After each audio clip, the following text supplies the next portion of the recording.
Okay, Jay, let me introduce you. Today, we are delighted to welcome Jay Topping, who will present a lively program about Mountain Charley, Hiram Scott, and the toll roads of the Santa Cruz Mountains.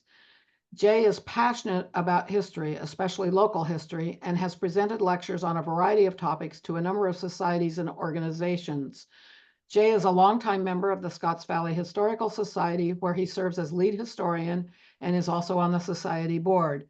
He is currently writing a book about Hiram Scott's life. In today's program, we will hear fascinating details about some of the rugged residents of the Santa Cruz Mountains. We will learn how these rural roads influenced local commerce and served as the setting for daring enterprises. There will be time for questions at the end of the presentation, so if you do have questions, please use the Q&A button at the bottom of your Zoom screen to post questions. And you may also use the Q&A button to let us know if you're having any technical issues, and we will try to address them as quickly as possible. Please note there is no handout for this program. However, this presentation is being recorded and it will soon be posted on the Santa Cruz Public Library's YouTube channel where you may watch it again. We will also post in the chat a list of published works that you can find in the reference collection of the Genealogy Society, where you can learn more about the subjects of today's lecture. Now, please join me in giving Jay Topping a warm Zoom welcome. Jay, thank you so much for being with us today. Thank you. It's my pleasure. Great to see everybody. I'm used to usually doing these presentations live, so I'm just imagining you're sitting out there. Really happy to be here and be a part of this and be able to explain some of the things that are my passion. I'll start off by saying, if you're wondering what my background is, my background picture, that is a silhouette of Alfred Hitchcock sitting at his home, viewing out over the bay. And from his house, you could view the bay. So it's a cool photo. So anyways, we're going to talk about Hiram Scott, Mountain Charley, two of the rootinest, tootinest road builders you ever want to meet. And they also shot rifles and they carried knives to boot. So we're going to talk a little bit about all those things today. So Hiram Scott, I've kind of done a little bit of a, I forget how you would term it, but it's his life in photos. There's a name for that, but can't think of it. Anyways, Hiram Scott was born in Maine, and he grew up with a shipbuilding family.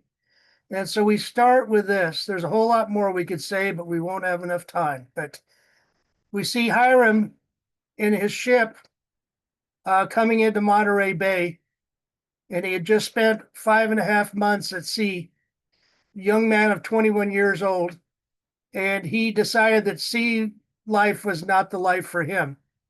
So he jumped ship, we think, with one other partner, and this is Monterey. You can see the cypress tree, kind of gives you an idea how that was. So Hiram jumped ship, he walks. We don't even think he had money to own a horse, but possibly he did. But he comes around the bay to Santa Cruz and he's looking for work. William Blackburn, who is a very big shot in Santa Cruz, says, well, what do you do? And Hiram says, well, I could build you a ship. So he goes, okay, build us a ship. So he and a partner start building the ship right on the sand.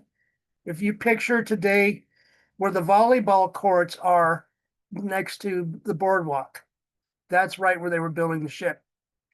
So they're building the ship. They're almost done with it. And news comes. You go over to the left side here. Confirmed news comes that there's gold in those hills. And so Hiram and about 100 other men leave Santa Cruz in 1 week and head for the hills. So when they get up there, they work with a man, Charles Weber, who later becomes the founder of Stockton. And they did fairly well. They did get some gold. They were able to prospect for that. But when they were on their way, this is what was really interesting. When they're on their way up to the gold country, they get to the San Joaquin River. They can't get across. It was the springtime. The all the runoff from the mountains, the river could be 3 to 4 miles wide and rushing. So they had a real hard time getting their mules, their wagons, everything. They made little floats out of tule, which grew right there at the river's edge. So Hiram, on his way back, he's got a couple friends, and he goes, "Hey, the miners can't get across. We know how to build boats. Let's build a ferry." So if you look over here, you get an idea of the ferry that they first had. So they'd made some money prospecting. Can you imagine how much money they might have made with a ferry? That person over there on the left? Oh, no, I can't see anybody. I keep forgetting that. So they build this ferry and they start taking the miners over 7 days a week across the river. They were making in 1853 dollars between $800 and $1,100 per day. Per day, not per week, per month, per day. That's what they were making. And that's in 1853. So they became very wealthy, Hiram and his buddies, and they ran the ferry site for years. This gave Hiram enough money to come back to Scotts Valley. He had loved Scotts Valley when he'd seen it before, and he now had the money to buy Scotts Valley. He also meets this beautiful girl, Agnes, who came out from Ontario, Canada. He meets her and woos her. Probably in those days, any man that had a good living, was decent and kind, would, a woman would absolutely fall for him. They were two very different people, but they did fall in love and they were married. If I can move that a little bit, they had 3 children. They built this beautiful house in Scotts Valley, 2-story.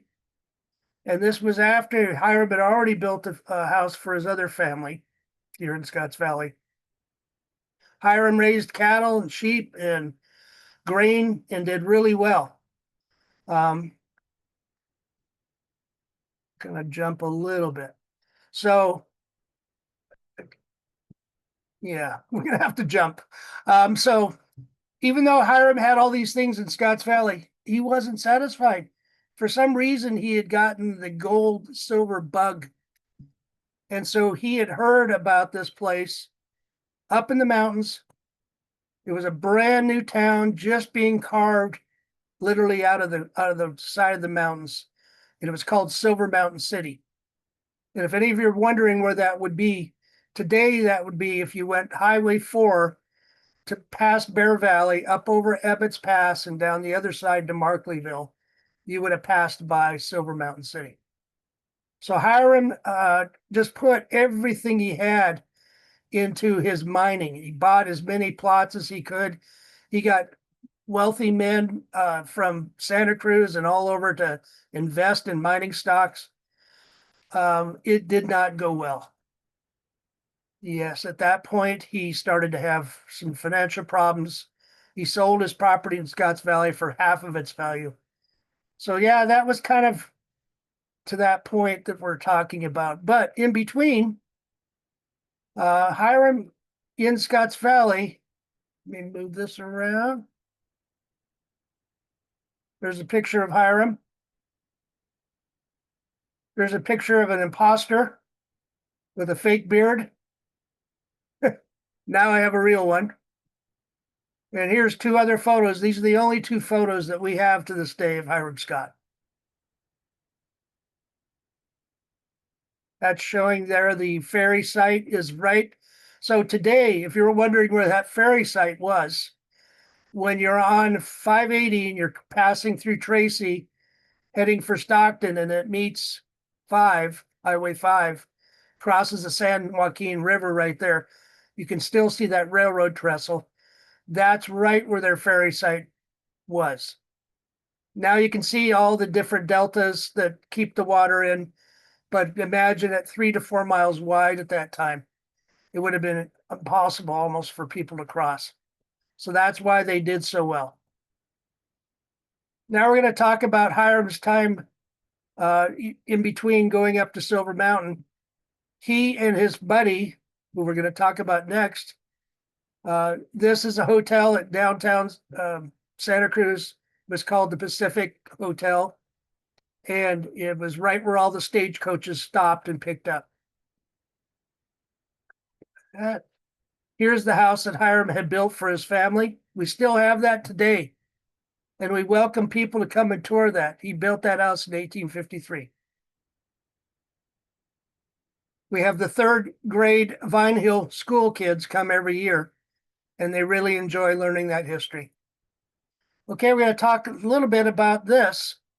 This is when the first roads were taken over the mountains. And I want to just preface that by saying, do you know that all the roads that are going over the mountains today, or at least 90% of them, were Indian trails? Yes, they were Indian trails. They were not roads made by the locals at the time. They were the locals at the time, of course. But these roads were Indian trails. And many of them you couldn't pass with cattle. You sure couldn't take a wagon over it. You could barely take an ox cart over some of these roads. They were really dangerous. So Hiram Scott and his buddy, Mountain Charley, who we're going to talk about next, they were paid by the supervisors in 1858 to do the road clearing that would have went through Scotts Valley, which was Hiram's land, up through past Bean Creek, up onto Mountain Charley Road, and then up to the summit. And so they were paid to do this Santa Cruz Turnpike. Now, this is interesting. They were paid by a group of wealthy men and the supervisors in Santa Cruz to build their road. At the same time, for you SoCal folks, another group of men were building a road from SoCal up to Summit. And they had their reasons. They wanted that toll road to come down through where they had hotels and businesses and saloons. So these were two competing roads going up at that time. Now, how do you build a road back then? What do you get your machinery out? Do you just blow the road up with dynamite? They had to literally make these little carts into scrapers. And they did use some dynamite to blow away big rocks and to clear the land. It was really, really hard work, treacherous work, but they were able to do it. So the two roads are competing against each other, going to Summit, and SoCal Road wins by about a month. And so Hiram and Mountain Charley weren't disheartened because they ended up having a much better road. The SoCal Road had all kinds of problems right from the beginning, and winter rains would wash out whole sections of it. It did to both roads, but the road out through Scotts Valley, Hiram's Road, fared much better.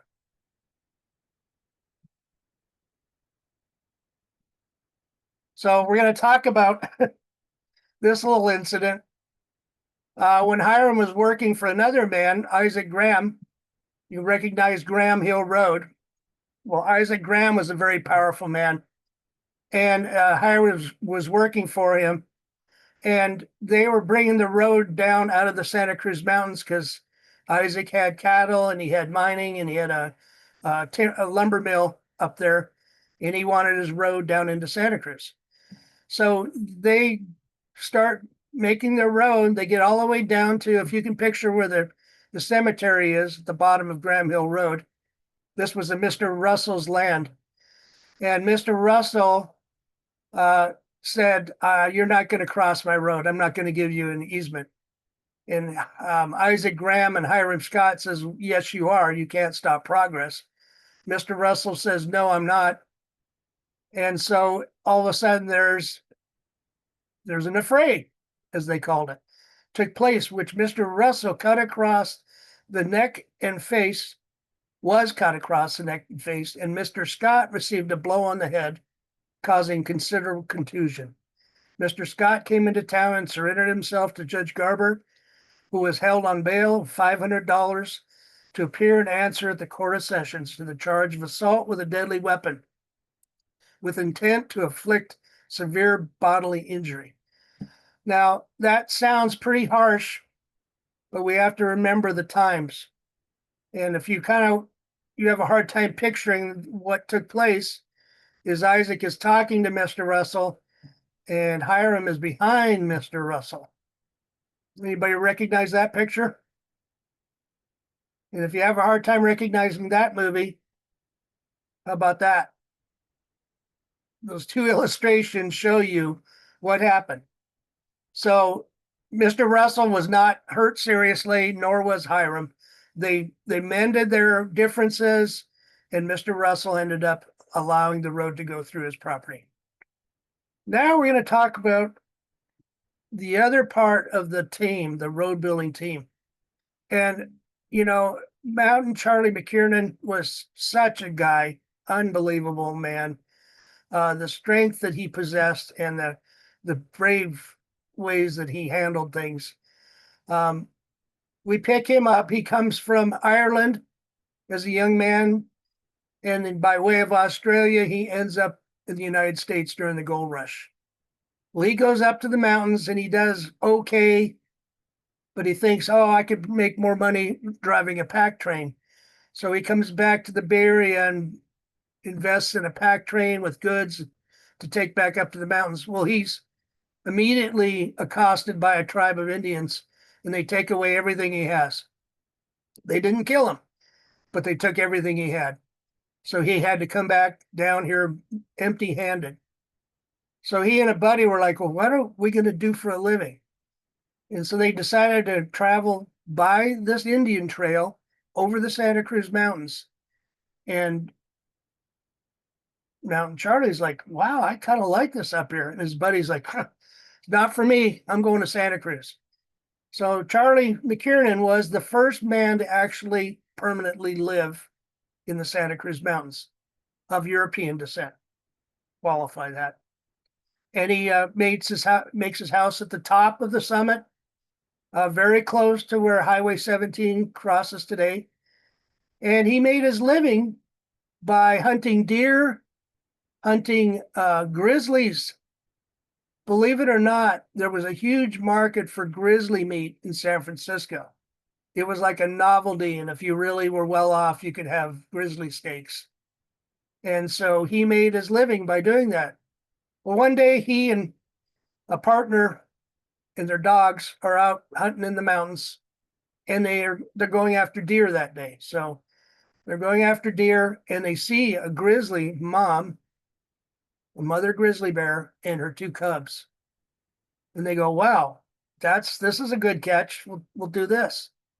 So they think they can go up around a blind and come down and surprise the mother grizzly. What they didn't know is that she turned around and came around and surprised them. And she came out there just attacking full ferocity. Charlie shot her, didn't stop her. She came after him. She grabbed him off of his horse. She grabbed his arm up to his elbow, and then she grabbed with her teeth. She bit into the side of his head. This would have killed most men instantly. He would have been gone. He thought he was gone. His partner thought he was gone. But his partner's dogs were able to chase off the grizzlies, the mother and her cubs. And he went back to where Charlie was laying up against a tree. He was alive, believe it or not. So what could his partner do but put him over the back of his horse? Can you imagine how that must have been, insult to injury? But he takes him to a farmhouse, which is a mile away, and there's a family, the Schulteis family. If you ever see Schulteis Road up on Summit, the family still has a cabin up there in the property. And Mrs. Schulteis takes Charlie in. They try to figure out what to do. She dresses his wounds. One of his buddy that he had been hunting with says, well, I'll go down and I will find a doctor in San Jose. So can you imagine how long it took to ride a horse from Summit to downtown San Jose? Well, that's what he did. He rode down there. He found a doctor that was willing to come up. They got on horses and they rode back to Summit. Well, the doctor said, I don't know how you're still alive. Keep giving this man whiskey or whatever you can. There was no drugs like morphine or any of those things that could, make his pain go away, except for whiskey. So the doctor mounts his horse, goes back to San Jose, and he goes, well, the side of his head is gone. So I'm going to just see if I can cover the side of his head.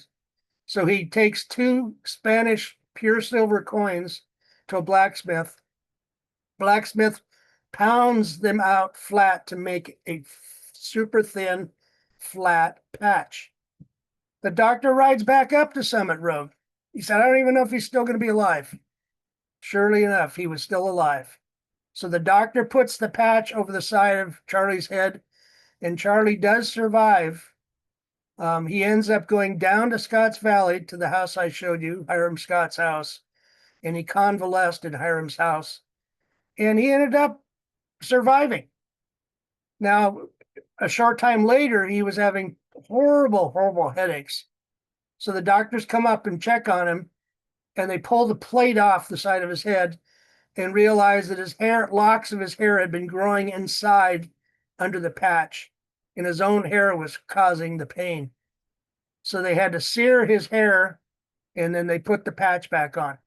Now, I don't even know if I can imagine how they would put that patch under they have little silver nails, silver bandage, or, what held that patch on, but it did.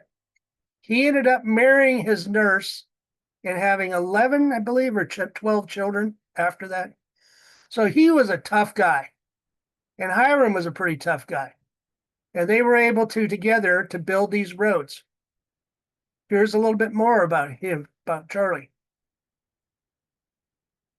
He's the only man in history to survive the hand-to-hand battle with a grizzly bear. He emerged from the fray near Mount Charley Road in the Santa Cruz Mountains with a scalped head, and he wore a silver plate over his skull for 38 more years. So, pretty tough guy. Here's another illustration of what he went through. Here he is at a later date. He had this portrait painted of him. It's a giant portrait. It hangs in the Los Gatos History Museum, I believe, to this day. Painted by the painter Andrew P. Hill, famous painter and photographer. And so that's a painting of him, and he's got his hat pulled down over the top of his head. Here's his cabin, or actually, it's a descendant. His son built this cabin. It is now falling apart, and that is also up at Summit Road. Here's a rates of toll. I'm going to got this little message in there. Okay, good. Here's a rates of toll for the Santa Cruz Gap. So when Hiram and Charlie built these roads, they got to get paid back. They were reimbursed for all their work for years by having toll houses and collecting tolls. And this is kind of hard to see when you blow it up, but a wagon would have been $2.50 up to $4.50. A person with a horse, 40 cents. Buggy and one animal, $1.50, I think it was. And so these were the tolls that got them paid back for the time that they, put into it, and the hard work, the sweat to do that. So there's a story here that I love to tell. It's in one of the history books, that a man with a circus was coming from San Jose over to Santa Cruz to show his circus. And he gets up to the toll gate, and Charlie sees all of his animals and starts to total up what he's going to pay him. And the circus owner says, I'm not going to pay separately for all of my animals. He said, what? He said, Charlie goes, well, then you can't cross. And he says, well, what if I let a couple of my lions out? How do you think you'd charge me then? And Mountain Charlie picks up his double-barreled shotgun and he goes, you know what? I got a bullet for each one of your lions. And the owner immediately paid. There was no problem. So you got to remember again, different times, tough times. We can't compare those days to our days in many ways. There's another view of the cabin. This is a actual monument up there. If you ever want to see it, it's right off the freeway. Would be on the west side of the freeway, and it talks about. I love that his motto. Where does it say it? His motto was "Right wrongs nobody," and that was a motto that Charlie lived by. And there's just a newspaper article saying that he stayed at the Daniel Scott's house. So this is kind of a funny story too. So this was a newspaper man writing about it. He says, when I was crossing one of the mountains last summer in California, stagecoach driver said to me, pretty soon we will see Mountain Charley. He is generally about the door of his cabin when the stage goes by. In a few minutes, we came to a small house in the forest. In the doorway stood a rough frontiersman whose eyes and face were so disfigured that they presented a terrible appearance. Mountain Charley, us call him, had the fight with the grizzly bear many years ago. This poor man will carry the scars of that terrible fight to his dying day. But he would have fun with it. There's other stories where the stagecoaches would come and they would stop to pay the toll. And if there was kids on the stagecoach, they would all hide but want to look and see Charlie. And if he saw the kids, he would take off his hat and go, rah! To the kids scream in delight to see his appearance. So he had a good time with it. This is his later home, so you can see he definitely built himself a nicer home. This was down closer to the Glenwood area, but he still had the toll road up at top. This is talking about a toll gate being changed from Hiram's house to closer to Bean Creek. Just, we have a lot of backup on that. This is what I love. This is in Glenwood, and Charlie Martin was a friend of both Hiram and Mountain Charley, and he had several sons, and they had ran a resort hotel there in the Glenwood Valley. And one of the sons, this is well before Henry Ford ever came out with his cars. He built this motorized Surrey, this motorized vehicle that could pick up that many people, and he would drive it down to the train station in Santa Cruz and drive all the way back up to Glenwood. So this vehicle was way ahead of its time, and you can just see everybody looks so happy, having a fun time in the summer, even though they weren't allowed to smile back then. I want to just, because of time, I have to, well, that's talking about the vehicle, which is cool. Here's another view of it. We lost contact where a lot of historians have wondered, and even his family members have wondered where this carriage went, this motorized carriage. And we don't know now where it went, but we did find it. Another, 60, 70 years later, it shows up in a parade in downtown Santa Cruz on Pacific Avenue. And you can see it is the same vehicle. And then after that, we don't know. We wish it would have still been kept, and maybe it'll show up. We talk about the times. California had the worst roads. Even the people back east they said at least our roads back east are gravel. We can grind up rock and make them gravel. California was dust in the summer and mud in the winter. I'm going to show you a cute little article. This was written in 1877. And you got to, it's kind of hard to understand some of this language. It was a different time again. So, mud. We've had a surfeit of dust now continuously for about 9 months.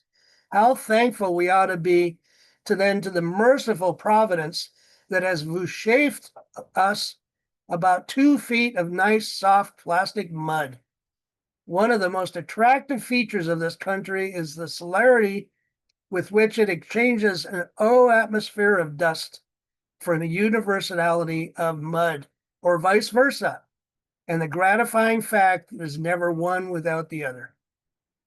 So many historians that were back in the day talked about how bad the roads were. And, you get down into San Jose and Santa Clara, and the dust clouds would be so thick during some of those times that you couldn't see anybody even 100 feet away from you. So thank goodness for the roads. Here's showing this is actually Mary in Holland. She got a hold of an old stagecoach and she used it. This is in the 1920s. She used it on her property to watch horse matches.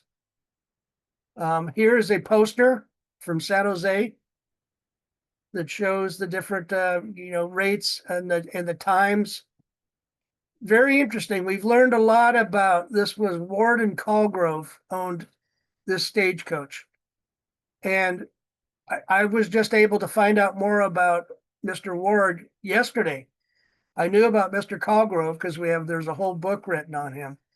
But these guys had their own stage company, and so did Mountain Charley later on.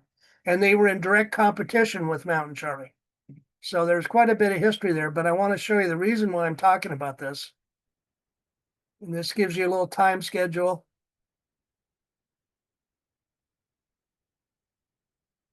The very same stagecoach that they drove over the mountains is in the Wells Fargo Museum in San Francisco. And it may not be there much longer. But it was found, of all places, in a barn in El Viso back in the 1920s. And it had just been sitting there rotting away. They found it. Wells Fargo funded it to be cleaned up. And it ended up being in many different parades through the years. Kind of show you the before and after. It was not in good shape. There it is, the way they found it. And here it is with their restoring it. So here's part of the museum. And this really shows you how these roads were and how the stagecoaches were. I don't know if you've ever heard about these Concord stagecoaches. They were like the pristine Rolls-Royce, Cadillac, whatever you want to call them, of coaches. And one of the things that made them different from all other coaches is they rested on these multiple straps of leather. Tanned, hard, not hard, actually quite flexible leather. And so even on the worst road, the coach would gently rock back and forth. And Mark Twain even made the statement at one time, it makes me want to go to sleep every time I get in a Concorde. It lulls me to sleep. So pretty cool. Here it is. It was taken all the way out to New York City, there, that same stagecoach. So if you figure that started going over the mountains from actually Santa Clara, El Viso to Santa Cruz for 30 plus years, maybe more. And here it is restored, and it's going down the roads in New York City. There's another view of it. I also want to bring out here, didn't get a chance to show it earlier, maybe I will here again, but when the stagecoaches left Santa Cruz to go up to the summit, they had 4 horses. When they got to Scotts Valley, to the toll booth, toll station in Hiram's stables, they would add 2 more extra horses. So now they have 6 horses. That gave them the extra horsepower to get up the mountain to the summit. And when they get up to summit, then they would take the 2 horses off, go back to 4 horses, let those horses rest, and went downhill into San Jose. We'll see a couple more shots of that. So I found this recently. This is in 1922 when they first got the stagecoach. And George Colgrove, the original stage driver, who's now in his late 80s, got the honor and privilege to be in a parade that Wells Fargo put on in San Francisco. So he was one of the masters, and Mr. Ward was older and even more experienced than George Colgrove. Now I want to show you, this is called a mud wagon. Mud wagons were used in the wintertime because they were lighter. They didn't offer you as much protection, but they could get through the mud a lot better than the Concord stages were quite heavy. So these mud wagons were used instead of that. Here's a picture, horse-drawn carriage on Summit Hill. Look at the difference in the mountains back then. Quite a difference. This is on Bear Creek Road. So that would be viewing towards the ocean for Bear Creek. So here again, that's Bear Creek Road was an Indian trail. And then it was made into a walking trail. And then it was made into a one-horse trail. And so you can see the progression through the years where then the roads are dirt roads, but cars can go on them. Then they become paved roads, and then they widen the roads out. One case where I love is not that, is if you go up Mountain Charley Road, and I don't say everybody should go up there at once at least, but if you go up Mountain Charley Road out of Glenwood up to the summit, it will give you a really good idea of what the roads were like back in that day. And I can imagine when I'm riding up there that there'd be a stagecoach coming around the corner for me. So yeah, here I'm looking at my time. So here is the stagecoach at Glenwood. Charlie Martin really wanted the stages to come down his road instead of going down Mountain Charley Road. So he put in a little alternate road so they could drop down, and then that would support his businesses. Then when the trains came, he was smart enough to give the trains, the Southern Pacific, the right of way to go through his property. So that meant now that the train could drop down in his valley. Actually, it came through tunnels from the other side where Laurel Curve is, came through there, through his valley, and allowed him to have a good living for his family and for himself with a hotel, saloon, train depot, all these things. Those happened in Glenwood. I just love this picture because this is what it reminds me on Mountain Charley Road today. And even though it's paved, you will come around a turn like that and you won't know what you're going to meet on the other side. And I think it makes it really fun. So I love this picture. If I can adjust this a little bit. Love this picture. Out with the old, in with the new. You see this poor broken down stagecoach and a new 1912 automobile. You know that automobiles for the first 20 or so years were banned from the Santa Cruz Mountain roads. Why do you think they'd be banned? Because they scared all of the horses and animals, cattle, anything that was on those roads to have a car come flying up on them, making all that racket. So it took until almost the teens before the supervisors finally allowed cars on the mountain roads. They were banned before that. And these mountain roads, you think back to what Hiram and Mountain Charley had to deal with. You have an area wash out. What do? You got to get across it. What do? You improvise. And here's these guys improvising. Pretty crazy. Now, if you're coming down off of Summit Road, we're now going to go on the other side.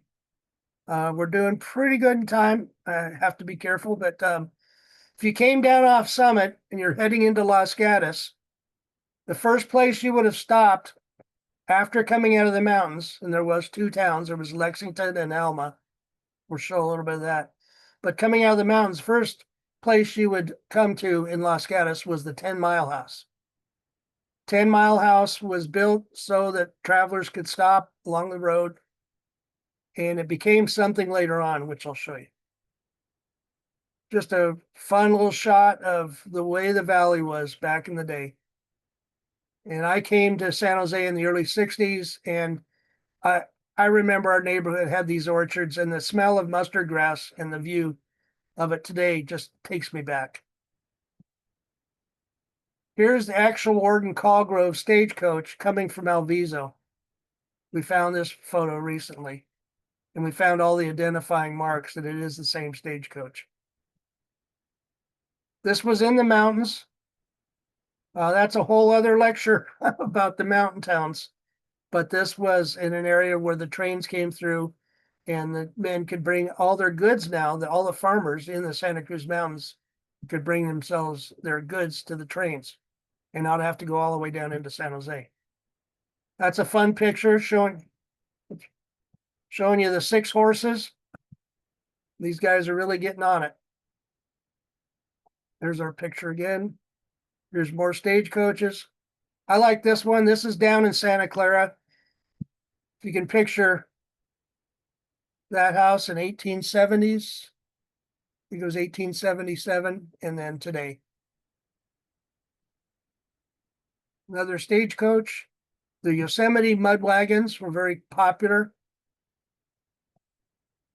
Here, this is advanced forward now to the 1920s. Look at still the equipment they're using to make a mountain road, to grade it. They're using horses and they're using wood. This is the town of Alma. If anybody doesn't know where Alma is, it sits underneath Lake Lexington. But this was another road that was well traveled. This is the toll station in Los Gatos, and that building is still there. Here's Lexington Dam. When Lexington Dam was built, those 2 towns of Lexington and Alma were flooded. And we have a funny story about that. Here is the last house to leave Lexington, and it's occupied by a woman. She refused to leave her house. She said, I'm not going. I'm not leaving Lexington. I'm not leaving my town of Alma. So they put the whole kit and caboodle on the back of a trailer, and she stayed inside, and they hauled her over the dam down into Los Gatos. Kind of just shows you the difference, how our roads have changed today. This is Highway 17 here. Here's the lake that's been, many years ago with the drought that receded. And then that kind of shows you how it looked back then. There was a hustle and bustle in the little valley there that was flooded for the sake of water. This is at the other end. This is down by Big Trees, Henry Cal. So that 10-mile house later became the Hotel Linden. And some of you may be old enough to remember that. I remember it. It was torn down in the early 60s. And but the man Linden did pretty well to be able to build this after his little 10-mile house. There's another view of the valley that's going up to what would now be Lexington. And there's a beautiful painting. I just love this painting. Just the how things were back then. What a placid, beautiful spot. And they, apparently could fish for the fresh trout and salmon all the way up in Los Gatos. It's pretty amazing. There's the break taking down of the Hotel Linden. There's one of the bridges in Alma. I don't want to go too long here, so I want to just there's one other thing that I want to show everybody. Well, that's a beautiful view too. That's a view from Blossom Hill Road looking down into the Santa Clara Valley when it was truly Blossom Hill. There's the freeway going through Los Gatos in, I believe, 1957. I think that part of it was finished. Not sure about that, but in the mid-50s it was finished. There's a packing house in Campbell. So the roads all led to these businesses and these livelihoods of people. And this was the road through Campbell that went on to San Jose, which road we know as today being Winchester Boulevard. There's downtown Los Gatos. Now we're going to talk about the other Charlie, because we're running out of time. So I want to just make sure that I get her in. So Charlene Parkhurst was a woman that, and let me tell you, I can't tell you how many times people will post on Facebook or other things that she was Mountain Charley, and they don't realize that she was not Mountain Charley, even though she was up in the mountains. She was referred to as One-Eyed Charlie many times, but her name was Charlene Parkhurst. She was raised back east as an orphan. She learned to ride horses at a young age. She was very, very good with horses, and she made her way out to the west. Well, somewhere along the way, she actually went to Nevada first, and she got a couple jobs, but nobody wanted a woman stage driver. So whether she thought it up herself or somebody suggested it, she went out and bought herself men's clothes, and she cut her hair shorter. She started smoking, drinking, cursing, everything that the men stage drivers do. She started doing it. And she ended up in Los Gatos, and her roots were Los Gatos, down through Soquel, Watsonville, those areas all down through there. Yeah, and all the way to San Juan Bautista. She lost an eye when she was working on one of her horses, when the horse reared up and kicked her in the side of the face. So that's why some people get him confused. His Mountain Charley had the side of his face tore off by a grizzly. She was kicked in the side of the face by a horse and lost one eye. Did not hinder her ability to be a stage driver at all. She was considered one of the best. There are stories written about her now, and I think that there either has been or could be a short documentary made about her. But she did what she had to do, a woman in a man's world, to try to make a living. And she was every bit as good as any of the other drivers. They say she had a whistle that could be heard for a mile. And all the stagecoach drivers had to have a whistle. They had to be able to signal to people around corners that they were coming. Here's a picture of her as a young girl before she was kicked. So let's skip that.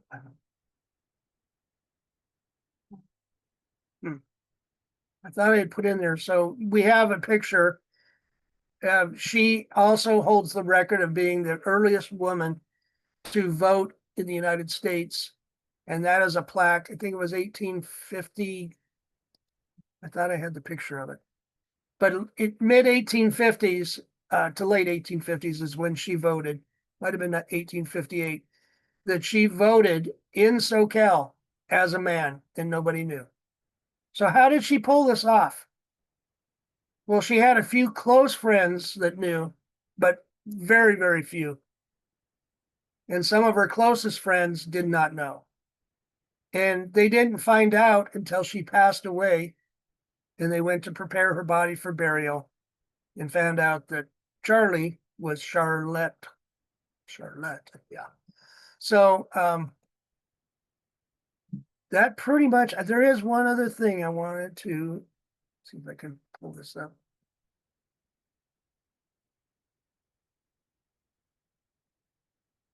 This kind of finishes our talk today. And I have a lot more to say about all these people, but we're just, we're kind of hurt for time. So I don't want to keep everybody too long. So this was a newspaper article, description of a ride over the Santa Cruz Mountains. The drive over the Santa Cruz Mountains was more than merely a means of conveyance from one point to another. The ride was also a form of entertainment, similar to rafting down a river or other dangerous sports today. The ride was described in the May 1873 issue of Scribner's Monthly by Susan Coolidge. She said, from San Jose, a day's staging over the summit of the Coast Range brings you to the Santa Cruz, the favorite watering place in California. I would advise anyone with a few spare days at command to take this excursion, if only even for the sake of a ride over the mountains, which is wonderfully fine. Flower lovers should not fail to do so, for such roses, geraniums, jasmines, and passion flowers grow nowhere else, as run riot in every little garden in Santa Cruz. The ride now becomes exciting. Ward, we spoke of earlier, the veteran among California stagecoach veterans, handles the reins over 6 splendid and sure-footed animals. Under his skillful guidance, these horses seem to fly as they whirl the coach down steep hills and around the shortest curves. Remember those photos I showed?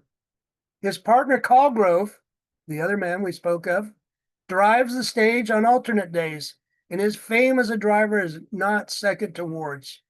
Both are artists in their own time, with either on the box. There is no danger on the mountainous path. The coaches, the horses, the drivers that traveled Santa Cruz Mountains stage routes from the 1850s to the 1880s were part of a wild and exciting era.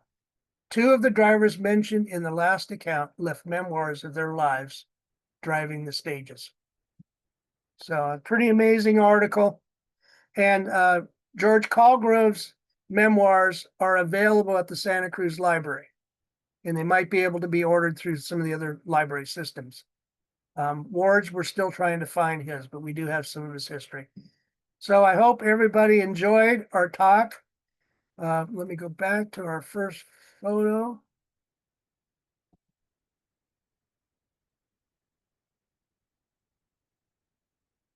Come on, Hiram. Get up here. Get up here, Hiram. There you are. So I am writing a book about Hiram Scott. And it is a very fascinating story with ups and downs.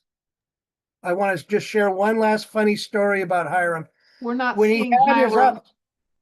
I'm sorry. Jay, we're not seeing Hiram on the screen. Oh, We're still seeing well, the it's flowery field. not Well, sure tell why. your story. We can imagine Yeah. Hiram. We saw him earlier. Okay. Do you see this? The whole file? No, Okay, it's let me. stuck on the slide that shows the Okay. mustard and the fence and Oh, I think that's why. I know why. Let's see if this comes up now. not yet. How about now? No, not yet. Okay, we'll give up on Okay. that just threw cold water on the ending of my story. No, I want to tell a really quick story. When Hiram's life was really good and he could do nothing wrong, he entered into a shooting contest, and it was at his ferry site. There was a shooting match organized, and it was $1,000 was the purse, and each man paid $10 to take a shot at the target. And Hiram was not a big man with guns. He wasn't really into. You could say maybe he was more into knives. But anyways, it comes up to be Hiram's turn. Everybody's laughing at him, teasing him, because they knew he wasn't a good shot. And so he haphazardly aims the gun and shoots. It ricochets off of something and hits the target dead on. And he won the $1,000 purse. Can you believe that? So sometimes things are going your way, and then sometimes they aren't. And for that day, it was going his way. So I hope you enjoyed the story of the roads over Santa Cruz Mountains. I hope that you learned something. I hope that you will share what you learned. And I hope that you'll come back when we have more talks. I do a talk about Alfred Hitchcock. I do a talk about other different local history. So it'd be great to have you all come back. Thank you very much. Thank you, Jay. We can't wait to have you back. And we do have some interesting questions. So let Okay. me get to the questions. One of our viewers asked, didn't Mountain Charley also have some role in the San Jose Water Company? I believe he did.